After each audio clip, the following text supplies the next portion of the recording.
Vamos a tomar el examen por secciones, ¿ya? Entonces no importa qué sesión estén asistiendo, en la sesión de su matrícula es donde tienen que estar.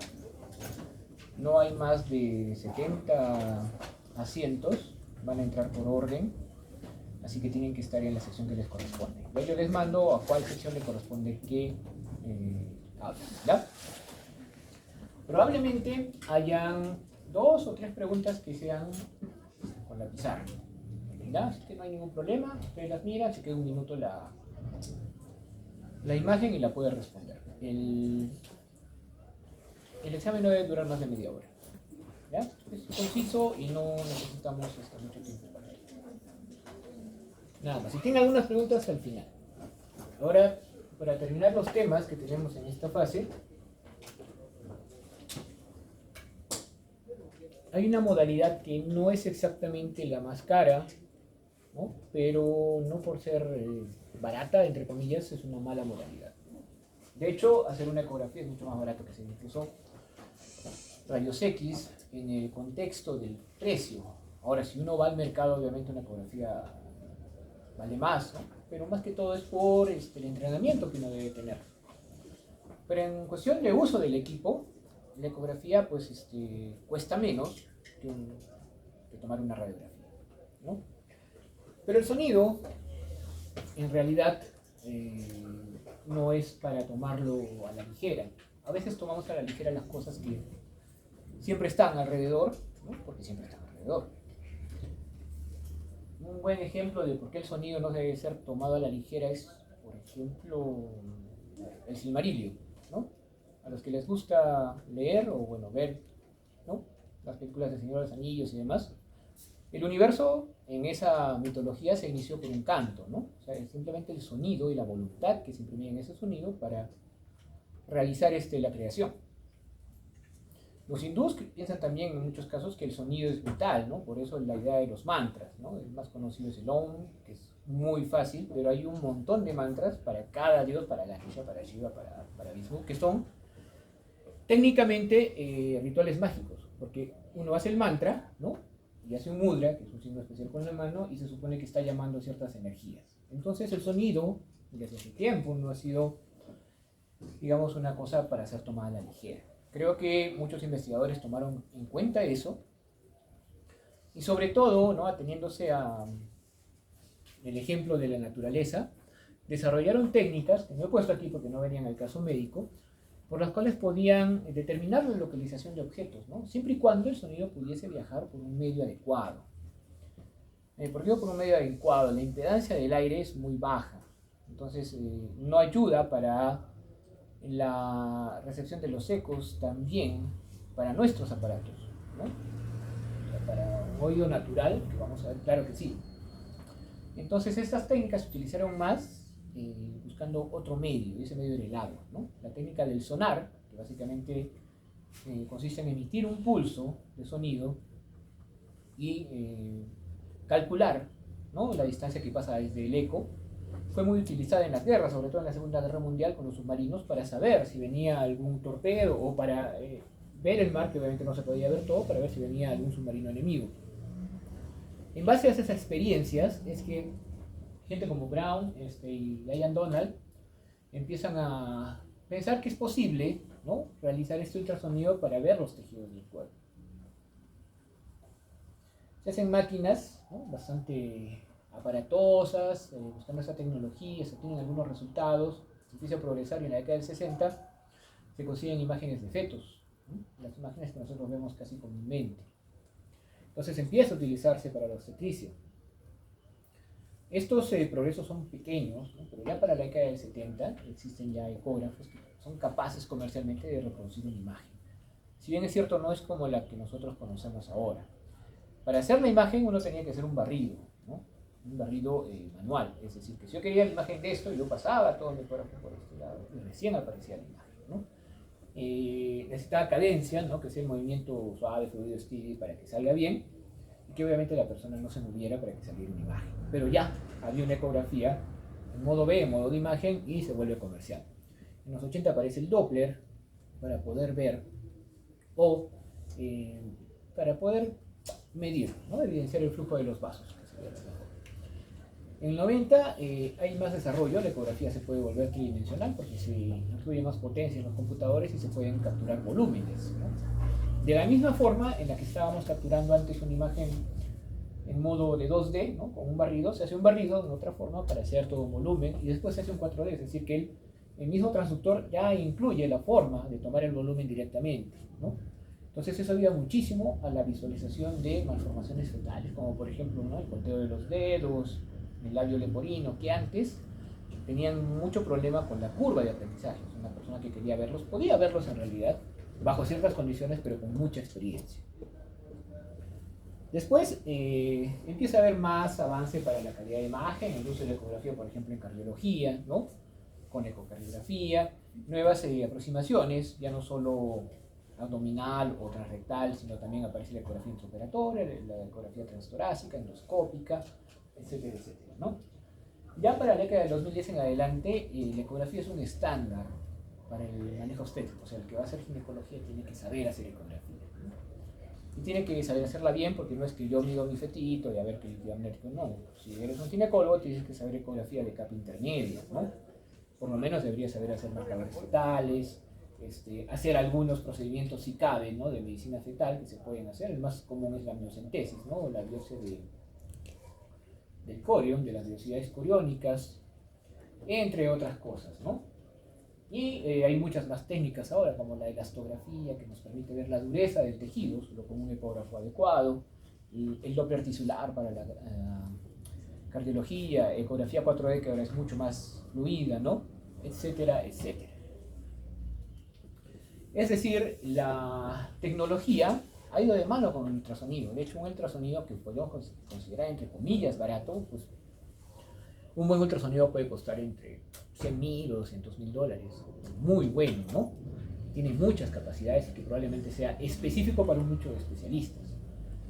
Si es para uso común, porque en algún momento se dijo que la ecografía era el nuevo estetoscopio, estamos hablando de un rango entre 5.000 y 15.000 dólares, ¿no? Un estetoscopio o un ecógrafo que les va a ayudar mucho para diagnósticos, estando en primer nivel de atención.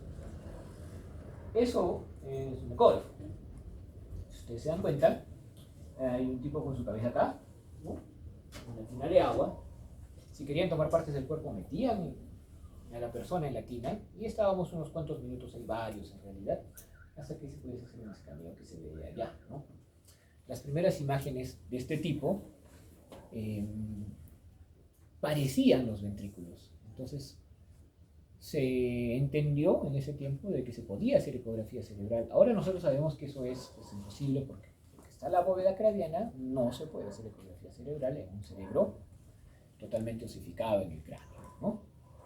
Otro caso es con los neonatos, pero era lo que se veía y en ese momento se empieza a mejorar la tecnología con todo lo que les he dicho y ahora tenemos un ecógrafo estándar de este tiempo, que debe estar unos 40, 50.000 dólares, sin los transductores, pero que es mucho más pequeño, que la forma de adquisición es mucho más cómoda para el paciente, la puede tolerar muy bien, y nosotros es mucho más ergonómico. Nosotros podemos hacer un examen parados, sentados y terminarlo en 5 o 10 minutos con comodidad. ¿Por qué digo eso? Porque, pues, no sé si alguien tiene algún pariente radiólogo, no les ponen una ecografía, pues les ponen 10, 15, 20 ecografías, ¿no? Y estar parados así es complicado. Entonces, hay una cosa que se llama ergonomía, ¿no? Que es la forma de estar cómodos y sin lesiones en el trabajo. Y aquí se aplica mucho también. Y no están los transductores, pero aquí sí los podemos ver. Hay de diferentes tipos. ¿Qué son los transductores? Son las ondas, ¿no? Las que van a emitir los pulsos de sonido, de ultrasonido, y van a recepcionar los ecos, ¿ya? Las dos hacen lo mismo. Antes era diferente, cuando vieron esa batea grande, había una sonda que mandaba y un receptor, ¿no? Pero ahora, el mismo receptor también es el emisor. Y hay de diferentes tipos, y eso tiene que ver con el aprovechamiento que queremos, ¿ya? Por ejemplo, ¿no? La del medio es la más usada para abdomen, es una sonda convexa. La de este lado es una sonda que es mucho más usada para partes blandas. Y la de la izquierda es una sonda más para cardiología, pero cardiología por la zona transtorácica, es decir, por afuera. Hablemos de esa. Si ustedes se dan cuenta, esto obviamente representa los ecos de sonido que van saliendo, y ahí tenemos una especie de abanico, ¿no? ¿Y eso por qué es? Porque la forma de abordar el corazón es más complicada que las otras. Yo tengo que abordar el corazón ¿por dónde? Por entre las costillas. Entonces, esta forma me va a permitir encontrar una pequeña ventana, ¿no? Poder encontrar todo el tejido cardíaco. En cambio, esta lineal, que es más para evaluación de partes superficiales, que no tienen ese problema como el músculo, como la mama, como la tiroides, puede tener tranquilamente esta disposición y apoyarse en este diseño para tener mayor frecuencia. Ya vamos a ver lo que es frecuencia, pero en realidad en ecografía mayor frecuencia, mayor resolución, ¿ya? Y esta sonda, que es convexa, pues se hace así porque necesita tener más espacio. Esa es una sonda de ecografía obstétrica, abdominal, que tiene una frecuencia menor a esta. ¿Ok? Y esa frecuencia menor es ¿por qué? Porque, como les dije, la frecuencia mejora la resolución a mayor frecuencia, pero disminuye la penetración de los ecos, del sonido. Por ende, si yo tengo una persona que obviamente tiene un diámetro anteroposterior de 15, 10, ¿qué decir? Pues 20, 25 centímetros, yo necesito esto con mayor penetración para poder examinarlo. Hay muchos otros tipos de sonda, está la sonda endovaginal que no está aquí, están las sondas tipo palo de Hooke y extraoperatorias, pero acuérdense de estas.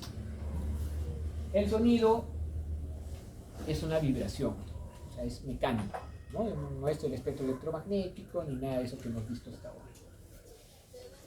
Entonces el sonido es una onda y se transmite haciendo vibrar el medio por el que pasa. Eso significa que,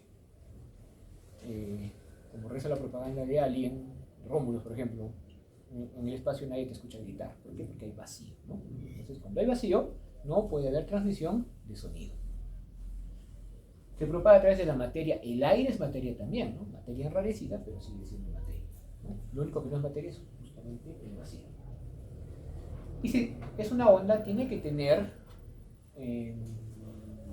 crestas, ¿no? Y valles. Y en una cadencia continua van yendo. Cada vez que hay un pico de cada cresta, eso es un ciclo. ¿Ok? Y la frecuencia es el número de ciclos por minuto, que pueden ser un ciclo por minuto, 10, 50, 100.000 ciclos por minuto. Y eso no se llama ciclos por minuto, sino se llama hercios. ¿Ya? 1 hercio, 10 hercios. 20.000 hercios es más o menos lo que podemos escuchar nosotros. ¿Ya? Y de ahí nosotros consideramos como humanos que es el ultrasonido. ¿Cuántos usan la sonda? Las ondas usan entre 2 megahercios a 15 o un poco más megahercios. Es una gran cantidad de sonido en realidad. Eso tiene que ver con la frecuencia, ¿no? Aparte de eso también tenemos una amplitud. Si nosotros dividimos el punto medio entre una cresta y un valle, ¿no? Tenemos la amplitud del sonido y eso se mide más que todo en decibelios. La medida más lógica serían los watts por centímetro cuadrado, pero el decibelio es una aplicación logarítmica de esa medida que es mucho más fácil de entender. ¿Ya? Nosotros, si mal no recuerdo, podemos escuchar desde 2 decibelios y bueno, no vas a tener límite en lo que podamos escuchar, pero hay un límite de decibelios en que el sonido ya se vuelve cacofónico, o sea, se vuelve horrible. Eso significa que no todo el volumen es bueno, ¿no? Y esto solo hace una imitación de cosas que ya se han visto en la naturaleza, porque hay animales, hay seres vivos, que pueden utilizar el sonido, por esos fines, para ecolocalizarse en el agua, o, bueno, a falta de poder ver bien, ecolocalizarse bastante en el aire, o teniendo hambre, ecolocalizarse para encontrar presas, ¿no? Si han visto un lugar en silencio, básicamente lo que hacían los monstruitos esos era emitir ecos para poder saber dónde estaban las cosas. O potenciar su cerebro para poder hacerlo uno. Ese señor David Kish, si no me recuerdo, ciego de nacimiento, y tiene muy buena ecolocalización. O sea, no simplemente no se choca, hace muchas cosas. Y simplemente con la ecolocalización. Había el caso de otra persona que tenía un retinoblastoma, ¿no? Y de niño también perdió la visión, que era muy bueno ecolocalizando. Eso solo significa de que el sonido, ¿no? Es relevante para quien lo pueda captar.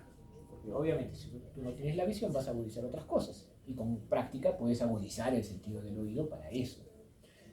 De la misma forma, las máquinas pueden estar calibradas para tener una agudización, digamos, del sonido que necesitan escuchar.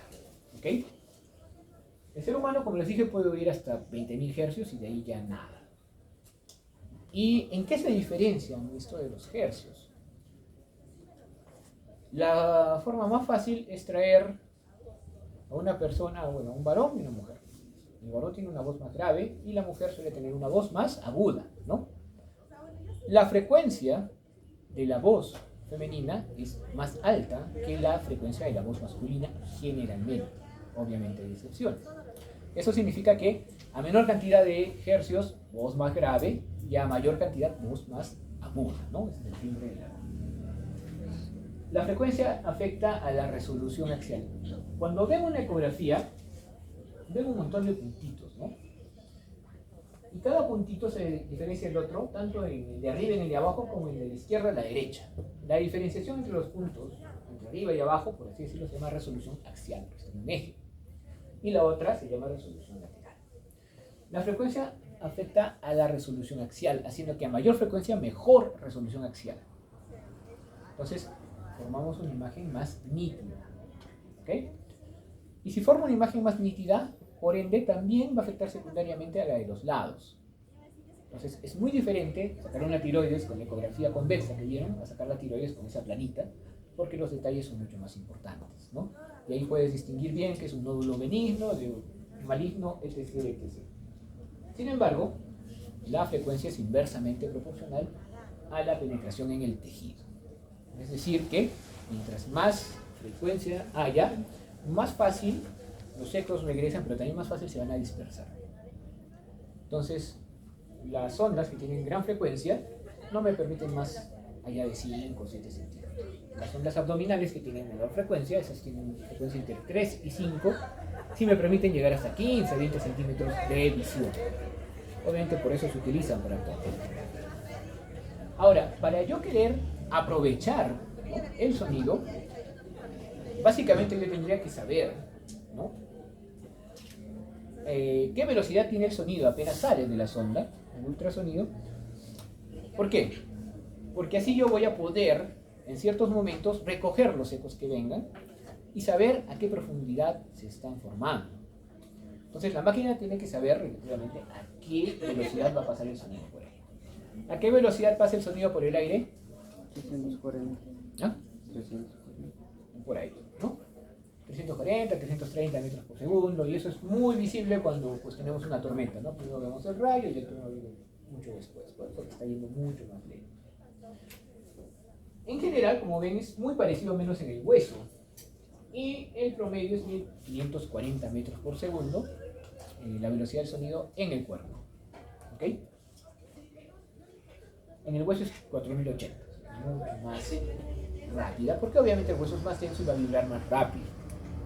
Eso es importante, esos 1540 son importantes porque eso le damos a la máquina para que la máquina pueda calcular, ¿no?, en qué distancia se formó el eco y en qué profundidad.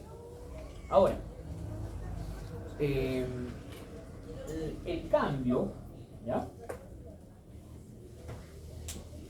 entre interfase a otra va a producir una refracción, que es lo que dice ahí, ¿no?, muy al estilo de la luz, ¿no?, cuando pasa por el agua, como pueden haber visto. Entonces hay una porción de sonido que no se va a reflejar, sino que, y tampoco va de frente, sino que cambia de orientación, ¿ya? Ahora, hay una función que se llama la impedancia acústica, que es propia de cada tejido. Y esa impedancia acústica depende de la densidad y de la velocidad de la onda. La densidad del tejido y la velocidad de la onda. Eso significa que la frecuencia nos va a ayudar en esta impedancia acústica, pero también el tipo de tejido que tiene cierta velocidad en su interior, como han visto, también es parte del tema de la impedancia acústica. ¿Ya? La impedancia acústica es la responsable del eco. De ahí están las impedancias acústicas de diferentes tejidos. Si ustedes se dan cuenta, otra vez, casi todo tiene una impedancia acústica similar, ¿ya? Y la diferencia entre impedancias acústicas, que se llama interfase, va a hacer que haya una refracción. Si no hay mucha diferencia, la refracción no es mucha, pero la interfase se ve. Pero si la refracción es muy grande, como entre el aire y el agua, el aire y la grasa, la refracción va a hacer que va a haber una cierta cantidad de ecos que se reflejan y ya no va a pasar más, por refracción, ya no va a pasar más sonido para abajo, sino se va a desorientar completamente. Por ende, estos niveles de refracción entre aire y todo lo demás van a hacer que ya no se pueda ver nada por debajo del aire, porque la refracción no lo va a dejar. Entonces, el aire es enemigo de la ecografía por eso, por la diferente impedancia acústica entre el aire y todo lo demás. De igual forma, el hueso, que tiene una impedancia acústica muy alta, no va a dejar que pasen los ecos. Así que, igual, el hueso no va a permitir que se vea más abajo del hueso. Y con hueso me extiendo también a decir las calcificaciones, ¿no? Eso quiere decir que en la vesícula, por ejemplo, cuando hay calcificación, cuando hay piedras calcificadas, tú solo vas a ver la punta de las piedras y no vas a ver más de abajo, porque no va a pasar el eco, ¿no? Por la diferente impedancia acústica. A ver, entonces, el sonido que que sale de la sonda, pasa a cierta velocidad por el cuerpo, regresa y así se forma la imagen, ¿no? Diferentes tejidos tienen diferentes impedancias acústicas y eso provoca que haya diferencias entre tejidos, pero si la diferencia es muy grande, entonces va a haber mucha refracción y ya no vamos a ver nada. Pero, ¿quién produce esos sonidos? Ya sabemos, el transductor, ¿no? ¿Y por qué los produce? Porque hay un efecto en los contenidos. El transductor es grande y en la parte de abajo tiene una fila, antes de cristales de cuarzo, ahora tiene cristales de cerámica de muchos tipos, y estos tienen este efecto llamado el efecto piezoeléctrico, que se descubrió entre los hermanos Curie, Saint-Marie, los hermanos, ¿no? Pierre y el otro, no me acuerdo cómo se llama. Ellos vieron que algunas sustancias tenían la propiedad, ¿no?, de convertir un impulso eléctrico en mecánico y viceversa. Eso que suena medio raro es lo siguiente. Yo tengo acá un cristal de cuarzo, ¿ya? Ese es un transductor. Para hacerlo simple, es solo un cristal. Obviamente son miles, ¿no? Y tengo un circuito eléctrico. Cuando yo le pongo corriente, este cristal se deforma, se comprime, ¿ya? Y esa compresión del cristal lo que va a hacer es emitir una onda de ultrasonido, de acuerdo a la conformación del cristal, el voltaje, etcétera, etcétera. Una vez que yo termino de mandar esta señal eléctrica, el cristal ya no va a estar comprimido, se libera. Pero en ese momento, como yo mandé ya una señal de ultrasonido, ese ultrasonido ya chocó en el tejido y está regresando. Entonces, esa onda de sonido mecánica va a chocar otra vez con el cristal y el cristal se va a volver a deformar. Pero ahora en el efecto inverso, como chocó una onda mecánica, produce, como está al final en las flechitas, una corriente eléctrica. Entonces, uno produce, emite y recepciona ondas de ultrasonido. Y dos, transforma esas ondas de ultrasonido en señales eléctricas. Y ahí es muy fácil que las señales eléctricas se conviertan digitalmente, antes era analógico, y formemos una imagen, ¿no?, de acuerdo a los momentos en los que regresan los ecos. Eso significa que va a haber un momento en que el eco regresa de aquí, de aquí, de aquí, de aquí, ¿no?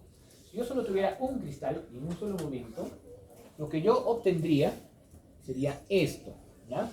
O sea, un solo cristal, digamos, en solo este momento, y sabemos que la imagen es esta, solo obtendría esto, ¿no? Un histograma, ¿se acuerdan de los histogramas de la tomografía? Lo mismo, la profundidad, ¿no?, y el número de ecos. Entonces en la parte de arriba, que había músculo, hay bastantes, ¿no? Una vez que tenemos aquí, ¿no?, la vejiga, disminuyen y cuando va más abajo vuelven a subir. Eso se llama modo A. O sea, es un solo cristal que va en línea recta y recoge el eco en esa misma dirección y va a ir recogiendo la cantidad de ecos de acuerdo a la densidad de los tejidos que atraviesa. Yo así no entiendo nada, no sé si nos serviría mucho ahora, pero sí nos sirve cuando hablamos de Doppler. ¿Ya? O sea, ese modo con un solo cristal sí sirve para un tipo de Doppler, que es el Doppler sin imagen, ¿no? Es un aparatito que sirve para ir viendo y escuchando el trazado de las arterias, cosa que uno solo puede hacer si sabe dónde están las arterias, ¿no? Ahora, el siguiente modo es el modo B. En ese sentido, ya no es solo una, sino son varias. Anteriormente era solo una, como les dije, hacían un escaneo y se podía construir la imagen, ¿no? Pero actualmente el modo B tiene varios cristales y puede dar toda esta imagen. Y esta imagen siempre tiene una localización en el espacio, ¿no? Bidimensional. Por eso es modo B. Y en el modo M tenemos bueno, ese es un ejemplo de una imagen en modo B, ¿no? Y en el modo M, lo que nosotros tenemos es una representación en el tiempo de los movimientos de una zona específica. Muy parecido al modo A, pero apuntando el modo B, ¿no? ¿Para qué nos serviría eso? Porque Doppler no es. Pero sí, por ejemplo, si yo quisiera ver el latido cardíaco de un feto, voy a pasar ese detector del modo M por, no sé, pues una válvula, ¿no? Por una válvula mitral, ¿no? Por una valva de la válvula mitral, y el movimiento va a hacer que tenga estas ondas, ¿no? Ahí sí puedo medir las ondas, y el ecógrafo sabe que cada intervalo entre las ondas me va a dar el latido cardíaco fetal. Para eso sirve más el modo M, en realidad.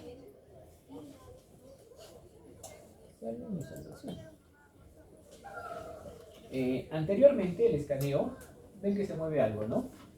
Esa es una piedrita. El escaneo en modo B era manual, o sea, uno pasaba la imagen y recién se formaba. Ahora la imagen es en tiempo real.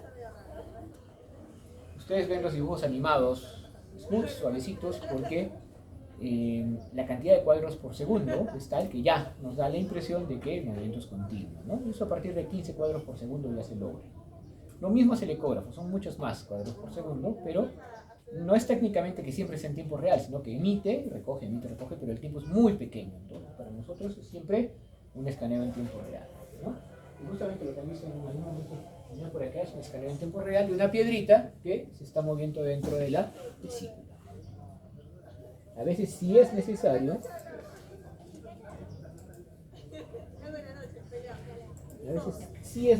tener la necesidad de mover cosas dentro de la ecografía, porque no es solo un tema de imágenes. Como les decía, algunos piensan que la ecografía es el nuevo estetoscopio, porque puede servir para muchas cosas. Y una de esas es, en una imagen yo no voy a poder discernir si esta piedra es piedra o no, o si esto es barro biliar o un pólipo, pero adjuntando el movimiento sí. Y otra parte importante del tema de la ecografía es el llamado efecto Doppler, ¿no?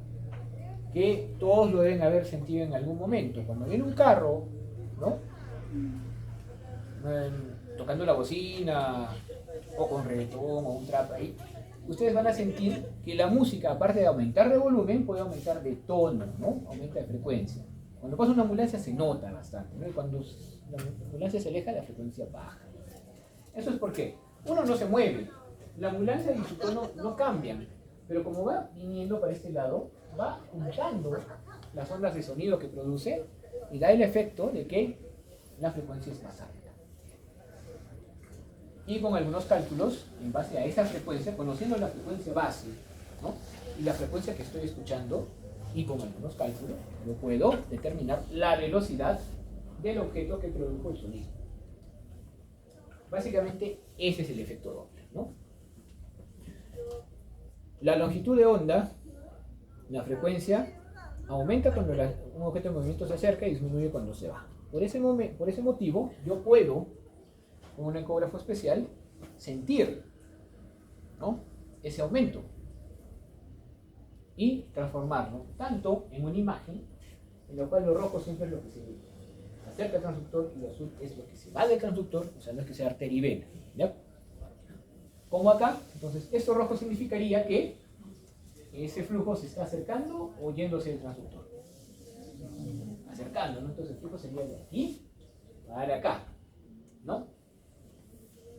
Y aparte de eso, eso es en el Doppler color, el Doppler poder. En el Doppler espectral nos da un espectro de este movimiento. ¿Por qué? Porque este movimiento tiene aceleraciones y desaceleraciones. Es decir, que es posible medir efectivamente la velocidad, y ahí está uno de los ejemplos. El único tema es que tiene que ser de una forma especial. Si yo soy un observador que está observando este punto y el objeto pasa así, no voy a sentir, no voy a ver. Tenemos que estar casi en el mismo plano, lo cual es muy difícil porque casi no hay ningún vaso en el cuerpo que esté así parado para que nosotros lo veamos con la sonda. Pero si el vaso está a 45 grados, yo tengo la posibilidad de angular, ¿no?, el efecto para que sea de 45 grados también y lograr lo más posible a un efecto de 90. Pero recuerden, o sea, cuando el vaso está completamente transversal al transductor, lo que se va a conseguir es más bien poco. Lo cual creen aquí que es la vena y cuál es la arteria.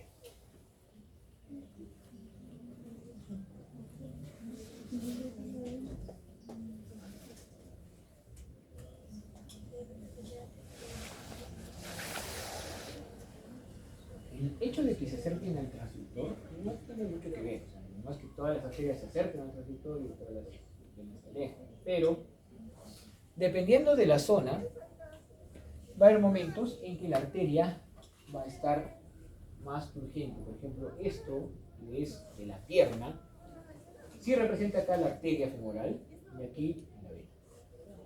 Porque cuando nosotros hacemos esto, la vena se comprime.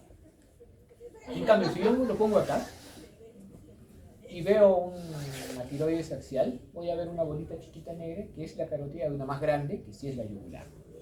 Depende mucho del momento. Y eso es importante porque ilustra por qué el que hace ecografía tiene que conocer bastante, ¿no? Esta curva de aprendizaje es bastante larga.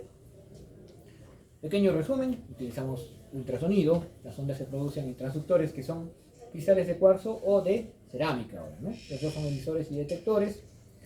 La frecuencia siempre es proporcional a la resolución, sobre todo axial, pero inversamente proporcional a la profundidad de penetración del ultrasonido. Actualmente se usa el modo B en tiempo real como un estándar, podemos decir.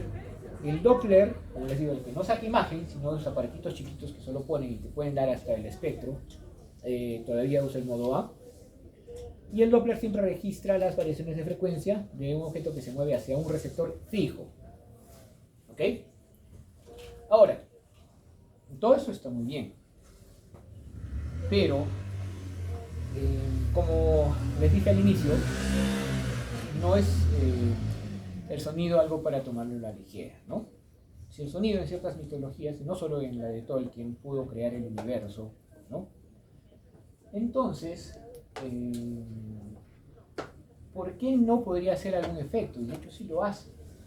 Es una onda mecánica.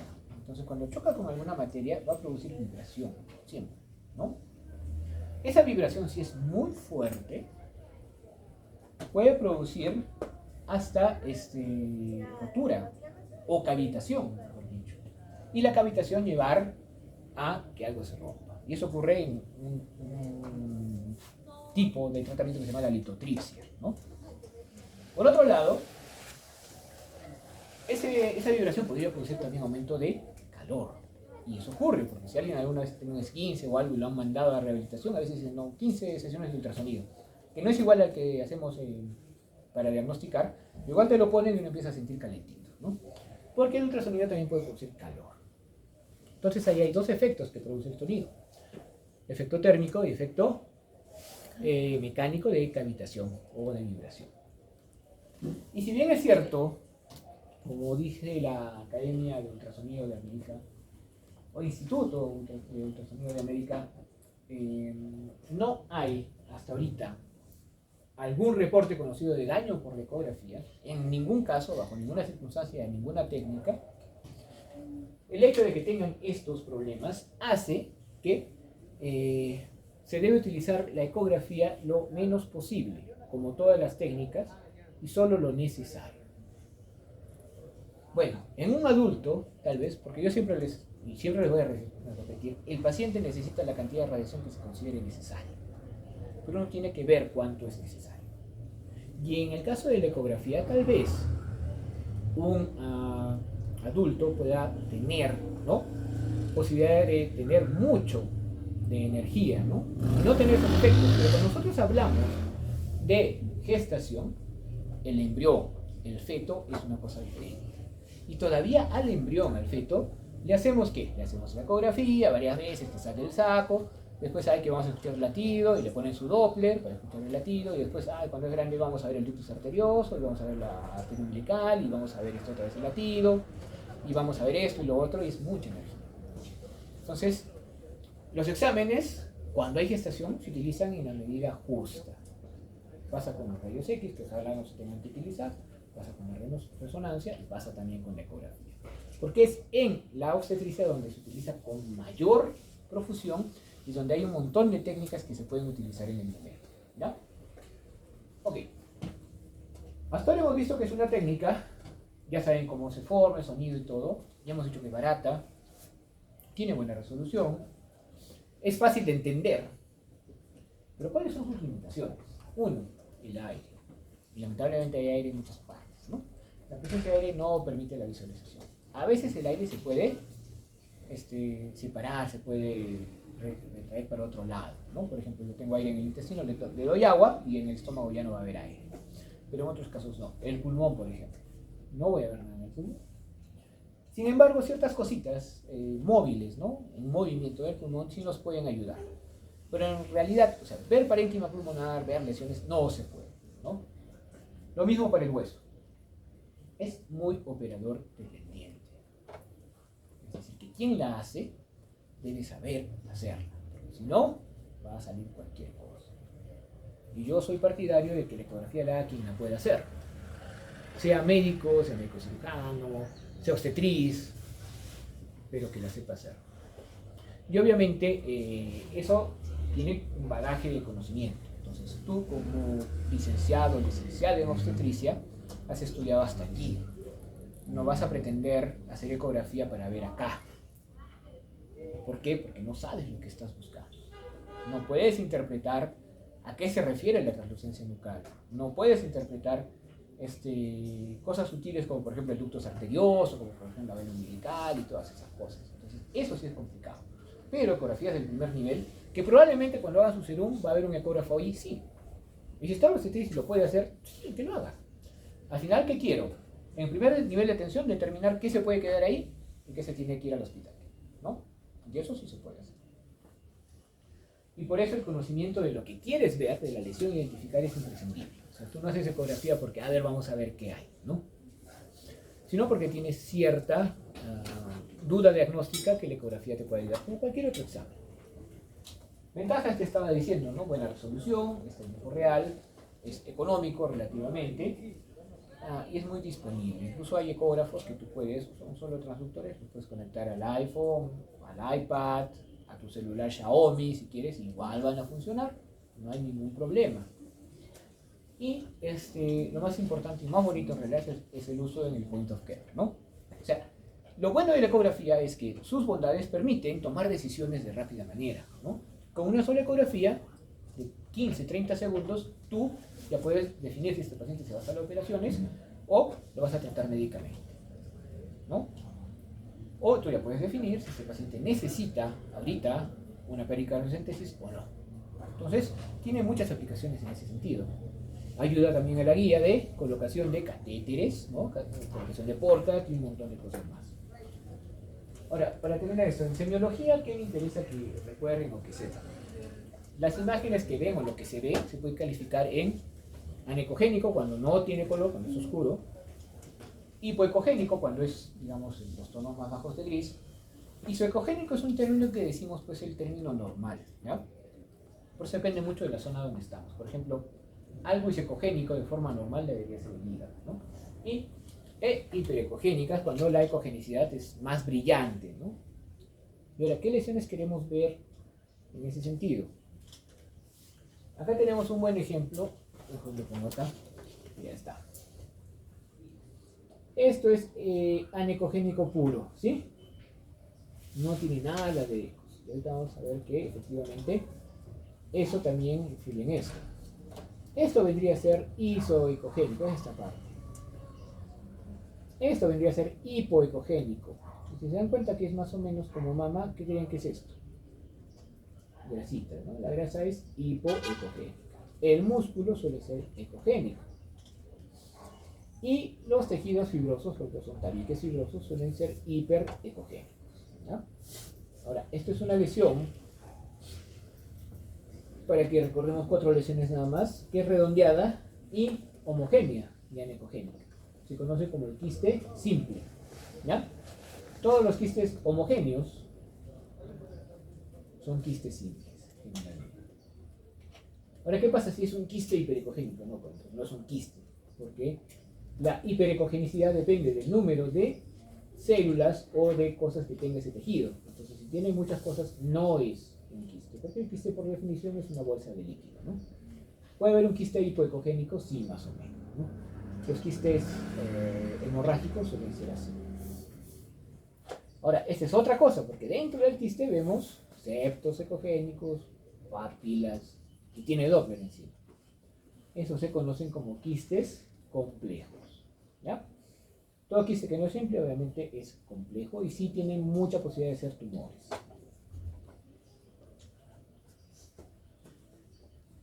Pero esto no es un quiste, como les decía, ¿no? ¿Por qué? Porque esto ya tiene ecogenicidad. Es isoecogénico, es verdad. Es casi homogéneo, pero tiene ecogenicidad. Y si lo vemos aquí, ¿no? Incluso tiene vascularización interna. Los quistes no tienen vascularización porque son líquidos. Por ende, eso ya es un nódulo, ¿no? Es un nódulo homogéneo. Y aquí también hay un nódulo y otro. Pero a diferencia de este, que tiene los bordes bien bonitos, este no los tiene. Proyecta, se oscurece, ¿no? Es medio heterogéneo. Este es un nódulo complejo o heterogéneo. Muchas veces los nódulos heterogéneos suelen ser tumores, pero otras no, porque pueden ser granulomas, pueden ser abscesos, etc. Pero es bueno describirlos así. ¿Qué estamos viendo acá? Testículo. Esto es testículo y acá, eso que bien podría ser una tuberculosis, un granuloma o un seminoma.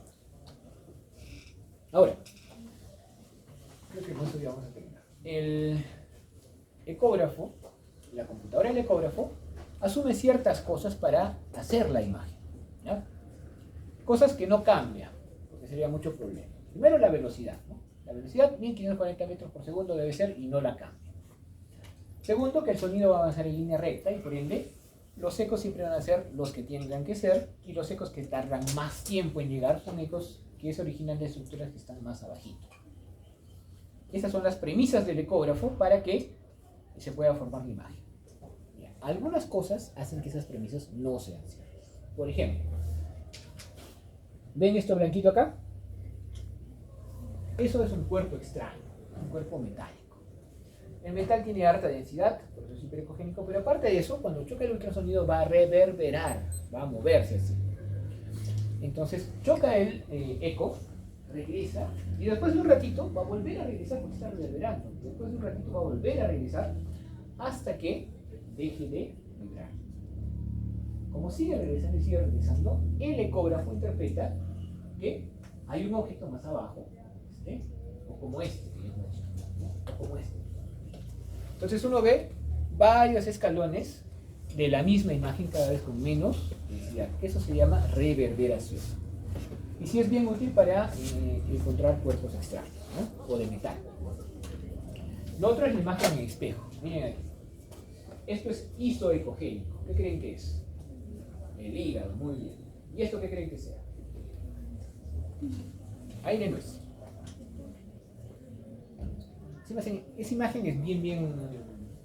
Ya sin ecografía la van a encontrar cada rato. Esto es el diafragma, ¿ya? Como es más fibroso, ¿no? Aunque el músculo es isocogénico, se le ve hiperecogénico. Y esto que vemos aquí es una lesión, ¿ven? Una lesión homogénea y acá hay otra. Esas lesiones tienen particularidades. En primer lugar, que esta existe, y que esta no. ¿No? Y son igualitas, ¿se dan cuenta? Entonces, ¿qué pasa? Cuando vienen los rayos, encuentran una superficie reflectante amplia, van a hacer refracción. Esa refracción va a hacer que los secos ya no se formen o ya no regresen a la zona de donde salieron, sino más allá. Y van a producir una imagen donde no hay. Eso se llama imagen en espejo. De lo central para afuera, generalmente. ¿Ya? De igual forma, eso pasa más que en la próstata, pero esto es un corazón. ¿Ya? Acá tenemos la válvula mitral y acá hay otra que no debería haber. Uno puede decir que es una vegetación, pero lo que pasa es que también, de la misma forma, algunas cosas que están en el centro, ¿no? Por refracción, los secos terminan más allá, más lateralmente, y aparece una zona lateral. Eso se llama el artefacto del lóbulo lateral. Y si bien es cierto, acá se ve medio raro y está acá, en la próstata se suele ver a cada rato. Entonces tú miras la próstata y se ve muy grande, qué raro, y te das cuenta de que la parte de acá es igualita a la parte de acá. Mueves un poco el transductor y ya ves la próstata normal. Entonces hay que tener cuidado con esos artefactos. Otros artefactos son artefactos de refracción ya puros, ¿no? En este caso, por ejemplo, esto es una vértebra. ¿Qué sería eso? Es un puesto axial. Ah, este es el palo. ¿Qué sería esto? Ahí está la arteria aorta. Pero no es que tenga aorta doble. Lo que pasa es que por refracción, igual, ¿no? Al incidir sobre una aorta que tiene bastante capa elástica y siendo redondeada, ha habido refracción y los ecos que han regresado más allá y aparecen dos imágenes. Cuando tú ves algo raro en ecografía, lo primero que tienes que hacer es mover un poquito para ver si sigue siendo raro.